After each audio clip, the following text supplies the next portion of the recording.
blah, blah, blah. Blah, blah, blah. Blah, blah, blah.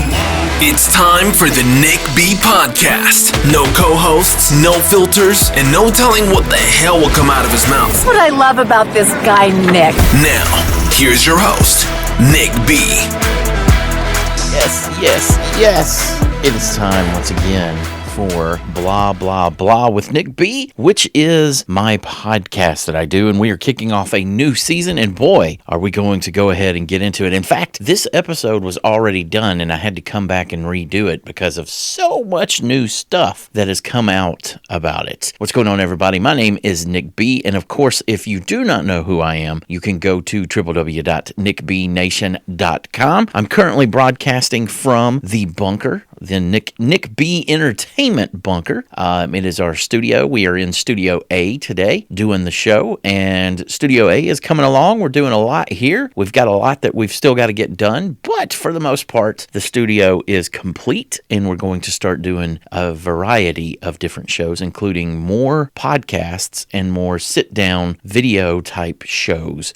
So stay tuned to the website for that. Again, www.nickbnation.com. Blah, blah, blah is, again, my personal podcast. It is not something that I do with Nick B in the Morning or any of the Nick B in the Morning crew. It is basically just me sitting here talking for about 30 minutes or so. I found that if I talk longer than 30 minutes, it's a little bit harder for me to edit in post. So right around 30 minutes is my sweet spot. So hopefully we will not go over that today. We won't go over the 30-minute mark. Hopefully, sometimes the podcast can be under it. They can go over it by a little bit, but for the most part, I try to stick to the 30 minutes. And again, Blah, Blah, Blah with Nick B can be found anywhere that you get your podcasts, including Apple Podcasts, Spotify, Amazon, and everything else you can think of. Everything under the sun, really, because I'm a whore like that. I put myself everywhere. If you do not know who I am, Nick B Nation is where you can go, but I am a nationally syndicated radio host. I host the Nick B in the Morning Show with, again, my co-hosts LB, Courtney G, and JR, and that airs Monday through Friday, 7 a.m. Central Time. Check that out. We stream on all socials, so you can go there and watch it anytime that you need to, and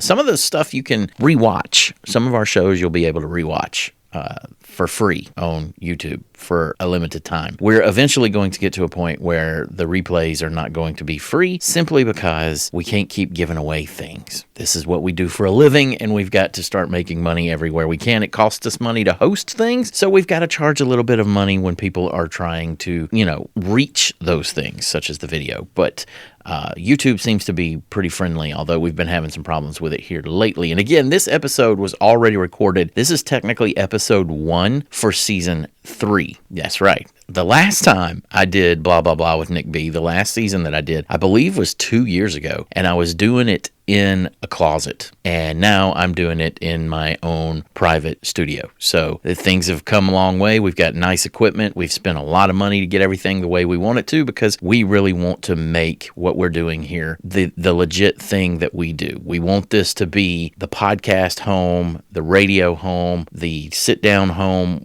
We want this to be immaculate, marvelous, whatever word I'm trying to think of. But we put a lot of money into this, and we want it to be everything Nick B needs it to be. And I hate talking about myself in the third person, but just for that little bit right there, I guess it's okay. And again, you can find out one more time. I'm going to plug the website one more time, www.nickbnation.com. And of course, this episode of Blah, Blah, Blah with Nick B will be archived up on the website, as well as nickbmedia.com, which is where all of our podcasts are hosted. Check out The Random Rant with Nick B. Check out The Entertainment Report, and In the ER with Nick B is technically what it is. It's not The Entertainment Report. And then we also have one more that is called The Nick B Minute. And we're getting ready to launch another one that will be after our morning show. So stick around for that. We'll have details about that when we get closer to launching it. But on today's episode of Blah, Blah, Blah with Nick B, again, already recorded it, had to come back and redo everything. I know some of this is old news. Some of it is not so much old news. And the podcast really is meant to be more of a modern thing. But most of the season is already recorded. We typically record from February through July, and then that's when the season ends. And we've got the episodes to keep coming. So you're really not going to miss. If you like blah, blah, blah with Nick B, you're really not going to miss out on an episode. They'll keep loading. The next episode after this will, of course, be season 3, episode 2, and it's going to be dealing with the Crow remake, which is something that that movie is near and dear to my heart. So, yeah, that's how that's going to be. So, this episode is dealing with Diddy, P. Diddy, P. Daddy, Puff Daddy, whatever you want to call him, Sean Combs, the man, the formerly great man from, and I say great by his success, not by anything other than his success, because again, the man achieved some stuff, but when you really look at the music that he did, he's really only ever remaking or remixing certain songs. He remixed an MC Lyte song, and that MC Lyte song blew up, but it really wasn't that much of a change from the regular song that MC Lyte put out. So when you really look into Sean Combs, it becomes pretty clear that he may not be as good as we all thought he was. The people around him were good, but he himself was just an attention whore from the start, not to the level that I am. He was way more about himself and way more full of himself because, again, he was putting himself all in the videos, like Suge Knight said famously at the Source Awards, and he was putting himself up front, and he even was so petty that when 112 left and he wanted to do like the greatest hits album for Bad Boy, he put out 112's song Peaches and Cream, which at the time was the only place you could get it, was off of the Bad Boy like 10-year anniversary album, I believe. I don't remember exactly what year it was, but the only way you could get that song was on the Greatest Hits album. When you got the song, it had him talking for like 3 minutes. Nobody wanted that. They wanted just 112. And see, he's notorious for doing stuff like that. In terms of music, yeah, he gave us some hits, but I don't really think it was his doing. I think it was other people's doing. Like Mary J. Blige's hits, not really his doing. He may have had some kind of an idea to it, and I'm not hating on him. Trust me, I'm not hating on him, because again, there's plenty of Puff Daddy songs that I like, but it's not really him that's giving me anything. It's usually the artist that I like Biggie. And again, the man's been making money off of Biggie longer than Biggie was alive, and that should say something. You know, the family isn't living like Sean Combs is living. So you got to look at it that way too and be like, what kind of shyster is this guy? And I mean, no disrespect, but at the same time, it's like, what did he do to where he didn't take care of the family of somebody that was supposedly his boy? You know what I mean? So that's step number 1 about what you need to know about Sean Combs, in my opinion. Now, if any of this stuff is true that's come out from this new bombshell lawsuit, then he's got a lot of explaining to do. And now this is one of the reasons why we re-recorded this episode, because there were rumors that there was going to be a settlement in this, and it doesn't look like that happened. Somebody reported online, I believe it was TMZ or one of those websites had reported that they thought they had seen, it wasn't TMZ that reported it, it was another entertainment website that had reported that they had seen somebody within the camps of the two parties had said that they had reached an agreement to dismiss it. And TMZ was the first ones to come out and say, no, we haven't seen anything. There's no paperwork that's been filed, because TMZ is run by a lawyer. Not only that, they have very good lawyers. They are very litigious. They sue everybody that tries to badmouth them or comes against them, because again, most of the people that are there are, they're lawyers themselves. But this lawsuit that was filed by Rodney Little Rod Jones, I believe it was filed in New York, comes with receipts. And this is one of the things that, again, I am one of these guys that it doesn't matter what you are accused of. I will always say wait until they get convicted in the court. Because again, I can't imagine if Sean Combs is 100% guilty of this, which I'm not saying he's guilty and I'm not saying he's innocent, but there are a lot of people within the industry that have been making jokes about Sean Combs for as long as they've made jokes about Bill Cosby. I'm not trying to compare the two. I'm simply saying some of it is drawing some comparison. I don't want to accuse anybody. I don't want it to seem like I am saying that he did this or he didn't do that. I'm just saying a lot of this stuff is suspicious in my mind, because I don't believe in coincidences. There are too many people speaking on it. For instance, 50 Cent is one of them. 50 Cent has been, talking about Diddy for years and talking about how he did that famous interview interview. I believe he did it with Big Boy, where he's talking about how Puffy wanted to take him out. He was like, hey, we need to hang out sometime. We should hang out. I want to take you shopping. And 50 was like, what? What did he just say to me? And he said all he could think about was if he did let him take him shopping, every time he was wearing whatever Sean Combs bought for him, he's going to be looking up at him going, yeah, I got you in that drip. And again, 50 tells the story a lot better than I do. If I can do it, if I have enough time, I'll try and find that article or that video and post it with this. But if not, you should go check it out. You should just Google 50 Cent talking about Diddy, and I'm sure it'll come up. Because again, 50 Cent has been like all of the comedians that were talking about Bill Cosby before Bill Cosby was brought up on charges. It was like one of these things that was a hidden secret within the comedy world, but everybody was talking about it. It seems that way, again, as an outsider kind of looking in. I'm not in the music industry, but I'm in the radio industry, which is kind of like a sister industry to the music industry. And I have heard whispers and stuff through various radio stations, various shows, and people have notoriously talked about the so-called Diddy parties. And that seems to be the center of this new lawsuit from Little Rod Jones. In the lawsuit, again, I want to stress, Puffy has not been brought up on charges criminally or civically for anything. There's just a lawsuit, which is technically, I guess, a civil lawsuit. So he does have civil charges, but criminally speaking, he has not been brought up on anything. But the raid at his house from Homeland Security Investigations, HSI, they don't just show up to your house like that unless they think you're a fish, one of the fish that they need to catch for one of their investigations. And allegedly, the lawsuit that was filed by Little Rod is what caused HSI to raid Diddy's homes. And it wasn't just one raid. They raided all of his homes. I originally saw search warrants and everything in New York, but I can't seem to find those now. And there were a few other entertainment websites that reported that. But now I can't find that. So I'm going to quit talking about the New York raid and just focus on Miami and LA. Both of his homes in Miami and LA were hit at the exact same time. It was a coordinated effort. I know our government wastes money, but they don't waste money to that degree unless they know they're getting some kind of a conviction or something out of it. It is definitely looking like there might be some jail time in this one. But Little Rod says in his lawsuit, he's got video, he's got photos, he's got, receipts, so to speak, as everybody says. He's bringing receipts to the game. That is a game changer because, again, you got to remember, all of this kicked off because Puffy's ex, Cassie, filed a lawsuit against him, claiming horrible things. And I don't remember exactly how long it took, but let's just say Monday morning at 6 a.m. she filed the lawsuit. By lunchtime, most of the world knew about it, and before dinner, it was settled.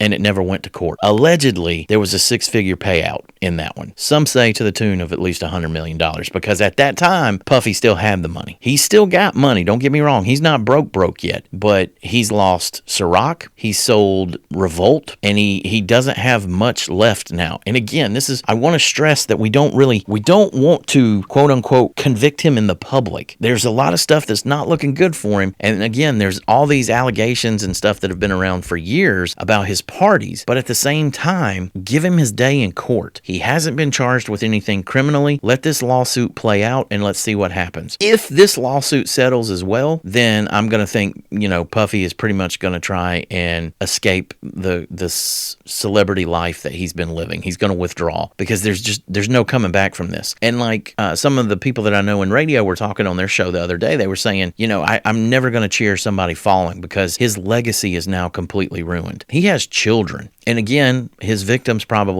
alleged victims probably have children as well. And I don't want to seem like I'm not being sympathetic towards potential victims, but at the same time, nothing has been criminally charged towards him. They haven't charged him criminally with anything. And until that happens, he's really not guilty of anything other than somebody claiming he did all of this. Because in civil court, you really don't have to prove without shadow of a doubt that this person did everything. Although this lawsuit, again, has pages and pages and pages of so-called proof. He's making allegations about them running like sex trafficking rings. He's making allegations about how Diddy is getting down with men and he's forcing them into sex and then holding that as like a blackmail against them so that he can get them into the music industry. And allegedly, again, according to this lawsuit, Little Rod was talking about how, why is this happening? At one point, he was talking to Puffy about it, and Puffy said, oh, this is just how things happen in the rap game. This is just how we do business. Again, allegedly, according to this lawsuit. So it's not looking good one way or the other. That's all I'm going to say. And again, 50 Cent has been on this for years and talking about it. And him and Diddy have had problems. And, you know, there's another video of like Diddy on stage. I want to say he's on stage with like Jay-Z and he's like slapping his ass like 30 or 40 times. I mean, it's like he just can't quit slapping Jay-Z's ass. So it's like, what the deal is wrong? What is up with him? And now looking back on everything that Diddy's been doing, you know, it's just, it's kind of, it makes you go,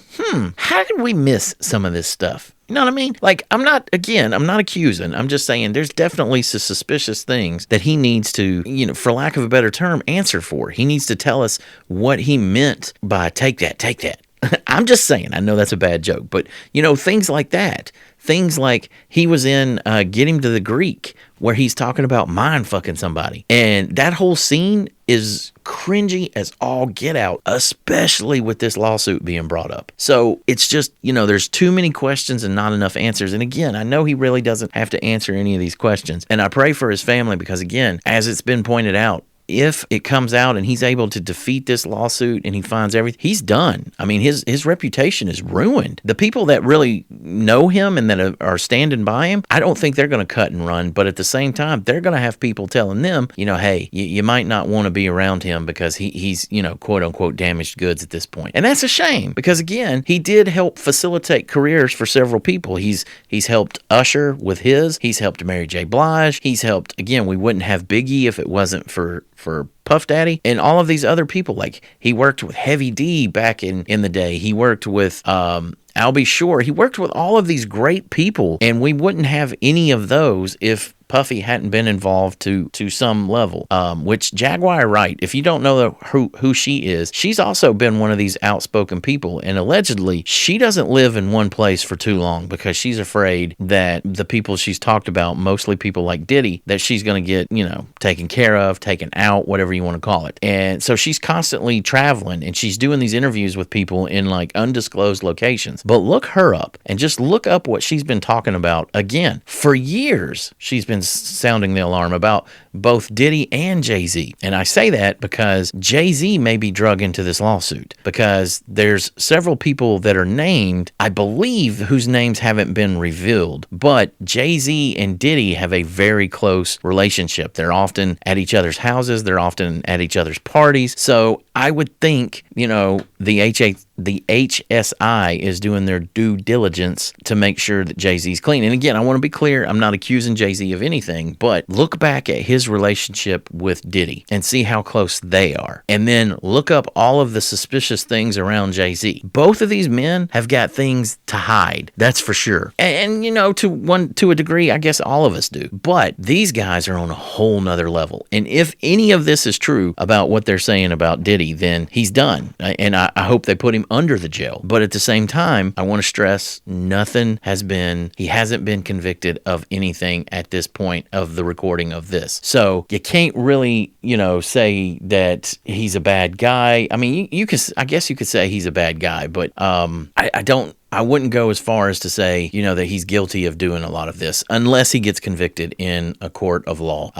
Because again, like Stevie J, which is one of Diddy's friends, he came out and said, you know, I've been at these parties and I've never seen him do anything like that. You got to remember, and I hate comparing the two, but there's always somebody to come out and defend the person that's being accused. And again, if you are legit innocent, I understand that you're going to need people to give character statements and stuff like that for you. Like, we all know, though, know, now because of the Nickelodeon documentary, that guy that they were claiming was a child molester, a convicted child molester, that there were a lot of people in Hollywood that actually wrote letters for him, knowing he was guilty on stuff, and didn't want to believe that the evidence was shown. And again, I'm one of these guys that if I see, the paperwork, if I see the receipts, I tend to believe it a little bit more than just somebody trying to shake him down for money. So it's just, again, it's a sad case. But and then there's this video where Diddy was at an award show and he kept looking around. He kept looking over his shoulder and he looked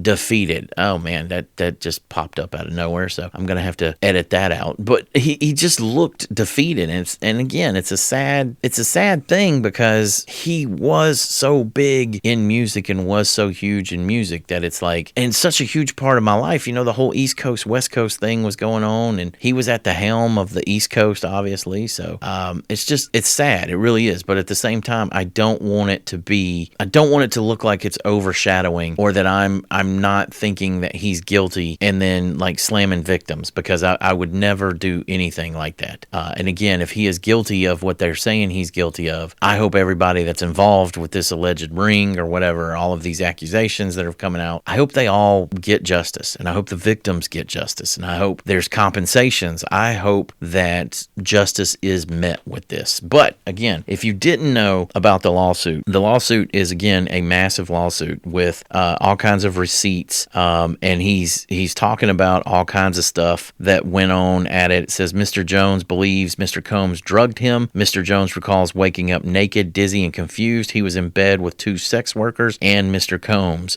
Jones alleges Combs was grooming him to pass him off to his friends. The lawsuit also names Combs' chief of staff, Christina Corman, his son Justin, Universal Music Group CEO Sir Lucian Grainage, and the label former Motown Records CEO Ethiopia Habermerton, and the label and Combs Enterprises, among several others. They are accused of conspiring with Combs and profiting off of his alleged crimes in a RICO enterprise, which is essentially organized crime. Quote, the members of the RICO enterprise all share a common purpose: to enrich themselves financially and sexually at the expense of producers, musicians, writers, creators, and artists by maximizing defendants' revenues through fraudulent means. Defendants benefited financially from their scheme to defraud plaintiff by intimidating plaintiff with threats of violence, threats of isolation from the music and entertainment industry, threats of non-payment for work completed, fake promises of cash payments, producer of the year Grammy Awards, and guaranteed access to the future projects. I feel like this lawsuit is the Me Too movement of the music industry, which, by the way, Jones is only seeking $30 million. And yes, that's a lot of money. But again, Cassie had a lawsuit that was massive. And I know that, you got to listen to your lawyers and everything. She had a lawsuit that was going to be huge because she alleged almost the same things that's being alleged in this. The only difference is we didn't get to see the lawsuit with the proof the way this guy's got the proof in his. Again, 2 very damning lawsuits. One was dismissed, and then Diddy said he didn't want to dismiss another one. He wants to fight it. Now, that could be him being arrogant and thinking because he's got so much money, he'll be able to defeat it in court easily. But again, you don't take all of this evidence for all of this time, for all of the years that he worked with Diddy or whatever. You don't just pile that evidence up just to get defeated. That's all I'm going to say. And again, I can't believe this is something that we're talking about. But again, they've talked about these parties for years. Ashton Kutcher is allegedly worried now because he's going to be drug into the lawsuit. And, you've got Ashton Kutcher, who wrote a character note for Danny Masterson, who is a convicted rapist now. He wrote the character note after he had been convicted to try and get leniency for Danny Masterson. So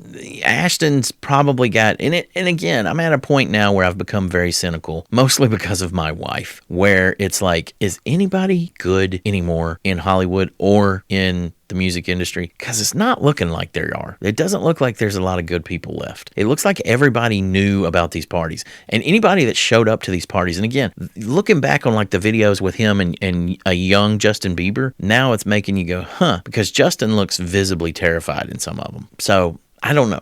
I don't like this case. Good, bad, or ugly. I tend to agree with my friends that are talking about it in radio, where you don't want to cheer another person's downfall, and particularly another man who had made such a life for himself. But if he made this life for himself by hurting others, again, I think he should be held accountable and be put under the jail. But that's just my opinion, and this is blah, blah, blah with Nick B, so I get to say what I want. And that's going to do it for this episode of Blah, Blah, Blah with Nick B. Tune in next time for when we release another episode of Blah, Blah, Blah with Nick B. Again, you can go to www.nickbnation.com to find the links to all of the podcasts, or you can go directly to nickbmedia.com and just click on the Blah, Blah, Blah icon, and you can see the latest episodes. It should be the top episode when you reach the website. If not, again, you can find the latest episode through all of the podcast directories. Wherever you get your podcasts, this podcast will be. And we'll update this later with any more information that may come out. But that's going to do it for this episode of Blah, Blah, Blah with Nick B. Hug your loved ones each and every day, because you never know when the good Lord will call them home. For every dark night, there is always a brighter day. And life's just a party, and parties weren't meant to last. I'll see y'all next time. Y'all be good.